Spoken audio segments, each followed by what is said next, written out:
The world likes to forget this, but there was a time when Anthony Bennett was a basketball star. As a high school senior, Bennett would finish as a McDonald's All-American as well as the number 7 recruit in the nation after he dominated the prep scene, and according to 247 Sports, his scouting report from the Pangos All-American camp included the words high motor, and then here's a full quote: "Impressive was Bennett's willingness to sacrifice his body, diving for loose balls, hurling his body out of bounds to make a save, and battling on the glass all weekend against some of the best front court prospects in the country." You heard that correctly. Leading into college, Anthony Bennett was sacrificing his body to help his team win basketball games. Then came UNLV, where in his first and only season with the team, Anthony would average 16.1 points and 8.1 rebounds a game and shot 37.5% from the three-point line with a 28.3 PER. That season, UNLV would reach the second round of the NCAA tournament, and since Anthony Bennett left UNLV, they have never reached the NCAA tournament again. And so while yes, coming into the draft, Bennett was not seen as even a potential number 1 pick, he was slotted to go somewhere between 6 and 10, which makes this whole story even more mystifying. Because how does a player with top 10 talent with the reputation of being a hard worker fail this badly? Well guys, in this video, we are about to answer that question. So what's up, Mike here, and today we are talking about Anthony Bennett and his journey from a top high school and college prospect to one of, if not the worst draft busts the NBA has ever seen. But before we continue, I just want to say, please like this video. It helps me out a ton with YouTube's algorithm, and subscribe and turn on post notifications so you never miss a video. And moving on, when the Cleveland Cavaliers took Anthony Bennett with the number 1 pick in the 2013 draft, the world was stunned. The Cleveland Cavaliers select Anthony Bennett of Toronto, Canada. Reese, I need medical help. Oh my God. However, what we didn't know is that Anthony Bennett also had no idea he was going to be picked number 1 either. As Bennett said at the time of the draft, "I'm just as surprised as everybody else." And after hearing the words of Bill Simmons and after knowing what was to come in Anthony Bennett's future, you'd think that somehow a fan had won a sweepstakes to be picked number 1 in the draft and no one had any idea until that pick was called. That is the narrative that people have shaped around Anthony Bennett going number 1, that he wasn't even close to being the number 1 pick. However, like I said before, sure, Anthony Bennett wasn't supposed to go number 1, but he was seen as a top 10 pick for sure. Just listen to this quote from former Cavaliers general manager Chris Grant. "As we did our evaluations throughout the entire year, we just kept coming back to his ability and his talent and how it fit with our guys. A lot of times, like 2012 and Anthony Davis, it's just clear cut. But for us, through the year, we always had him very high in our rankings, and as we went back and reviewed the film and went on campus and visited everybody, we came away saying he's a great kid. He's willing to work and do the right things, and he's got a bunch of talent." And it is right there where the confusion begins to hit for me. Because at first, everyone's impression was that Anthony Bennett was the type of guy who was going to put the work in to become a great player. How did the Cavaliers possibly get this so wrong? And guys, just so you know, I am going to compare the absolute worst number 1 picks at the end of this video, so stick around for that. For now though, let's dive deeper into why Anthony Bennett was seen as such a quality pick and what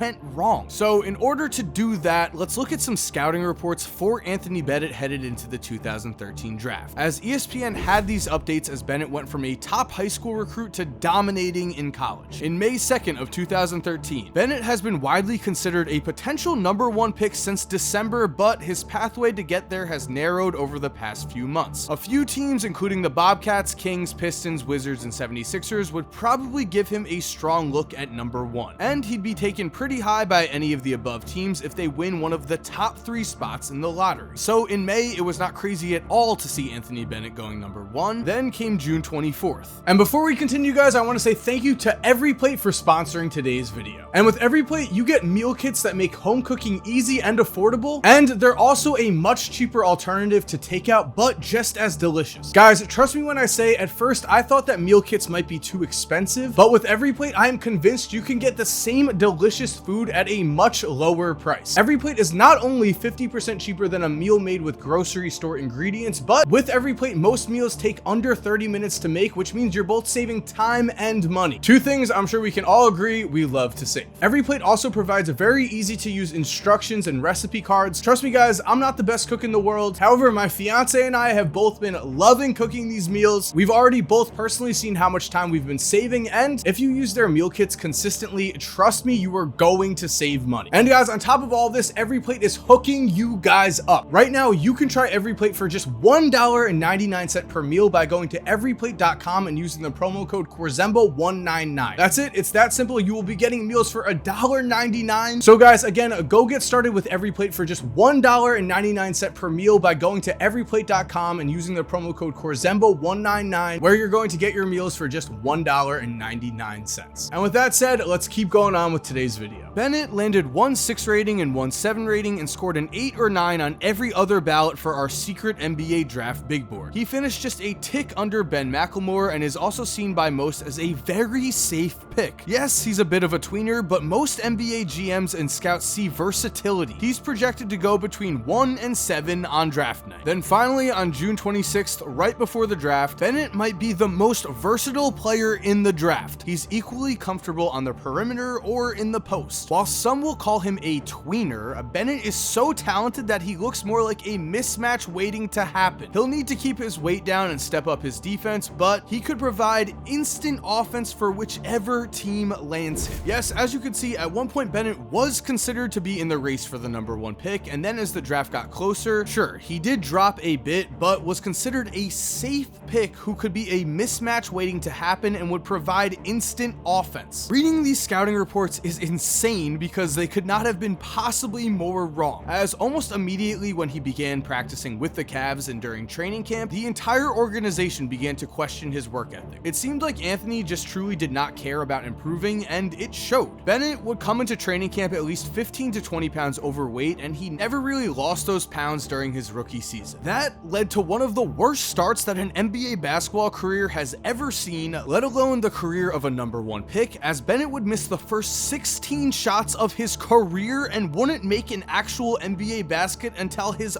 5th game. Already in just the first month of his career, Cavs fans were booing him at home, and nothing the Cavaliers coaching staff tried to do worked. They played him at small forward, they played him at power forward, they tried to get his confidence back during garbage time. No matter what they tried, he was just awful. Bennett would finish his first season averaging just 4.2 points per game while shooting around 35.5% from the field, and then he was traded in the Andrew Wiggins Kevin Love trade, where he was just as bad in Minnesota. When it was all said and done, Anthony Bennett would spend 4 seasons on 4 different teams in the NBA and would finish with career averages of 4.4 points and 3.1 rebounds per game while he shot 39% from the field. He was truly awful, but again, in high school and college, he was great. So what happened here? Well, I think David Griffin, the Cavaliers' then vice president of basketball operations, put it very well. He said, "The issue with Anthony was, and we had no way of knowing it at the time, the kid had no desire to overcome adversity whatsoever. As soon as it was hard, he was out. His whole life, he rolled out of bed bigger, better, and more talented than everybody else. As soon as it was hard, it was over. And I was the one on campus at UNLV. I'm the one who got sold the bill of goods, and I bought it hook, line, and sinker. You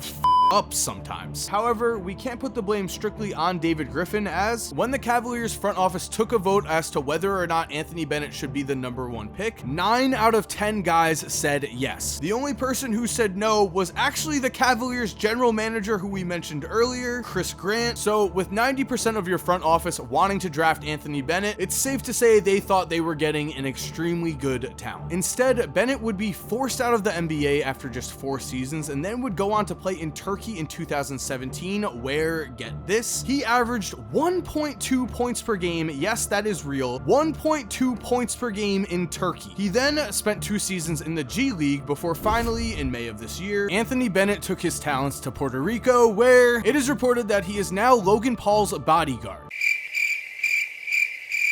Just kidding, he signed with a professional team in Puerto Rico, but honestly, the way his basketball career is going, becoming Logan Paul's actual bodyguard does not seem that far off, because as his career has gone on, things have just gotten worse for Anthony Bennett. So now, let's compare the worst #1 draft picks in NBA history. Because when we think of bad #1 draft picks in the last 25 years or so, we think of names such as Kwame Brown, Michael Olowokandi, or Markelle Fultz even. These guys clearly were not the stars that their teams wanted them to be, but they still had real careers in the NBA at least, and as you can see, their overall numbers are just better than Anthony Bennett's by far. In terms of seasons played, games played, points per game, field goal percentage, all of these guys have Anthony Bennett beat, and yes, Markelle Fultz is not that far ahead right now. However, unless Markelle Fultz remains injured for the rest of his career, he's only going to pass Anthony Bennett as each season goes on. Which means when it comes down to just how bad of a #1 pick Anthony Bennett really was, we need to go almost 50 years in the past to even start comparing. Because all the way back in 1972, LaRue Martin was, before Anthony Bennett, either the second worst or worst #1 pick ever, but now I think he beats out Anthony Bennett here by a little bit. That means that really the only player who had a worse career as a #1 pick ever in the entirety of NBA history was Mark